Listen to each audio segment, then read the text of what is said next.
We spend our entire lives languishing in a perpetual waiting room, don't we? Just holding our breath for that one magical promotion, that perfectly inflated bank account, or for that one desperately indifferent person to finally love us back. We are utterly convinced that on the other side of these arbitrary milestones lies some mythical realm of eternal peace. So we willingly mortgage our present, treating today as nothing more than a cheap down payment for an imaginary tomorrow.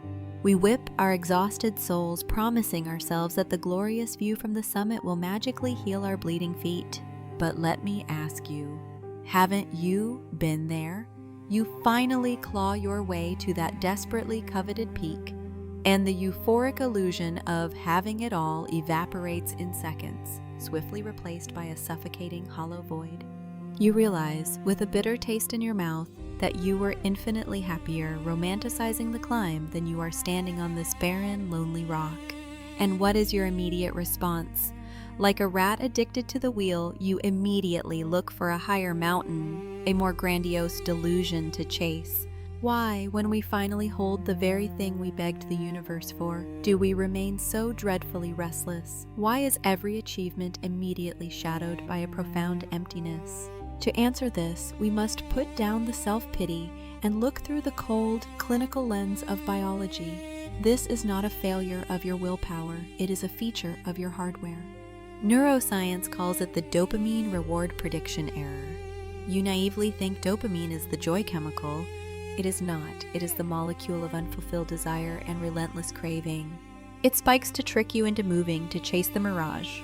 But the second you secure the prize, your brain registers there is nothing left to anticipate, and the dopamine plummets. That agonizing crash? That is the biological reality of your precious success.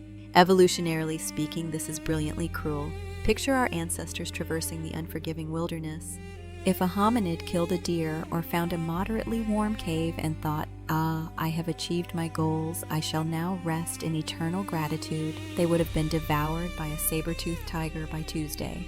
Mother Nature did not select for the content and the peaceful, she selected for the chronically dissatisfied, the perpetually anxious, the ones who always demanded more.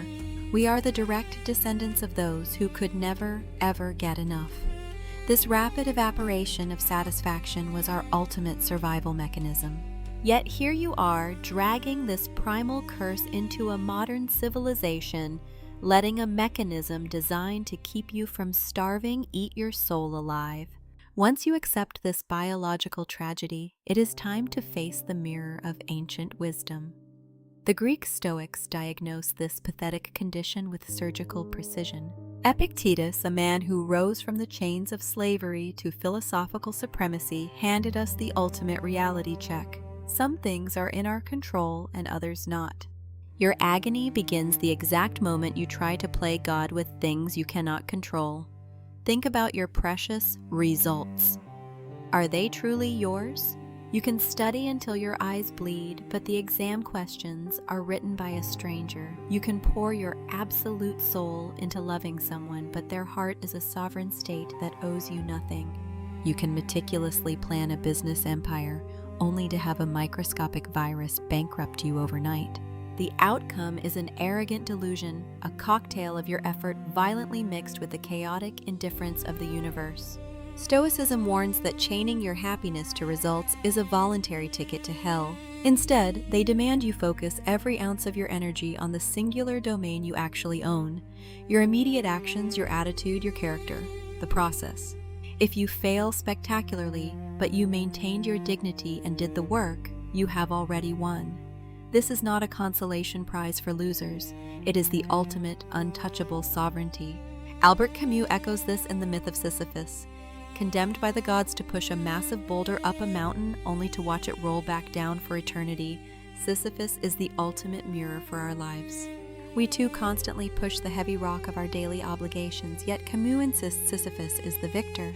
Why? Because the moment he turns back down the mountain, fully aware of his absurd fate, yet putting his calloused shoulder to the stone anyway, he reclaims his existence.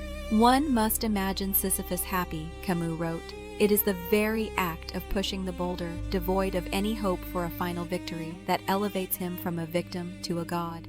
While Western philosophy arms you to rebel against fate, Eastern wisdom offers a far more elegant antidote, slipping through the cracks of the universe like water. Consider the Taoist concept of Wu Wei.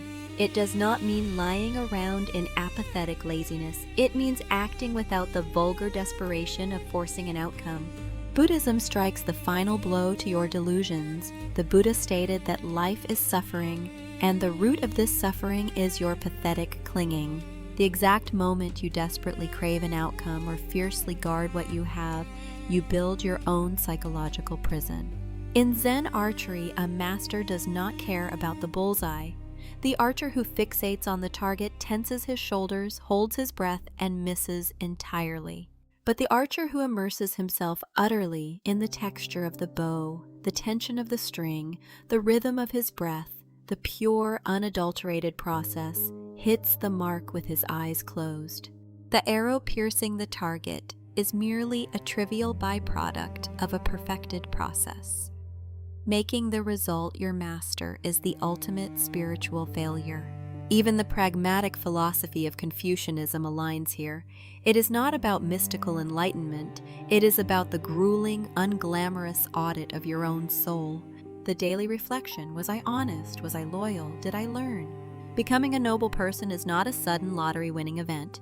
It is the painfully ordinary process of waking up, adjusting your collar, and attempting not to be a wretched human being for another 24 hours. The magic is entirely in the mundane consistency. So, how do we survive this modern capitalist machinery that evaluates your worth by your salary, your square footage, and your pathetic follower count? We have been brainwashed to ignore the quiet poetry of our growth, sacrificing our sanity to pump up those arbitrary numbers. When you fail to hit the metric, you spiral into self-loathing, crying, "I am a failure." No, you are not inherently incompetent. You are just intellectually lazy for handing the steering wheel of your self-worth over to a mirage. It is time for a savage philosophical detox. Drop the vulgar obsession with goals and worship the system. A goal is a promise to be miserable until you achieve it. I will lose 10 pounds is a goal that keeps you in a perpetual state of inadequacy. Even if you succeed, the goal vanishes and you revert to your pathetic habits. But saying, "I am someone who honors my body," and building a system where you walk for 30 minutes a day, that is invulnerable. Walk for 30 minutes and you have won today. The scale is irrelevant. The writer obsessing over a bestseller is paralyzed by fear.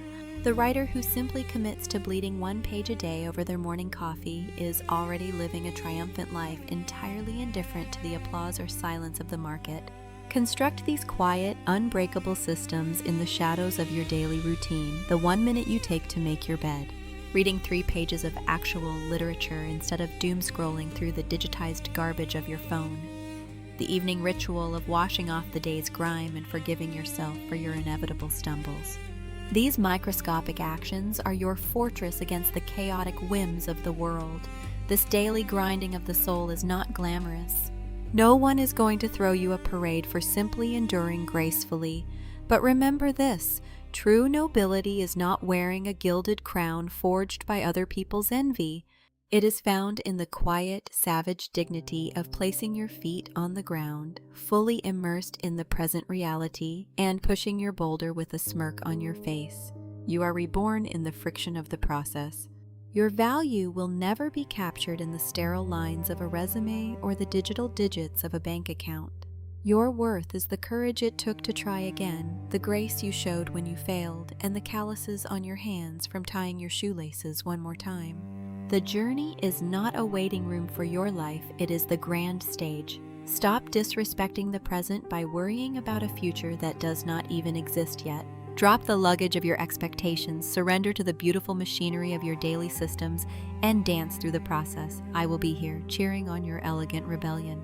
If you are still obsessing over the outcome of watching this video instead of appreciating the intellectual process we just shared, you have learned absolutely nothing. But if this bitter pill of truth finally cured your delusion, do not forget to subscribe, like, and hit the bell to continue this journey. Or don't, and go back to blindly hammering away at the boulders of your pathetic ambitions. The universe remains entirely indifferent to your choice. Until next time, I'll be here with a warm cup of tea, reveling in the process. Have a system-driven, peaceful day.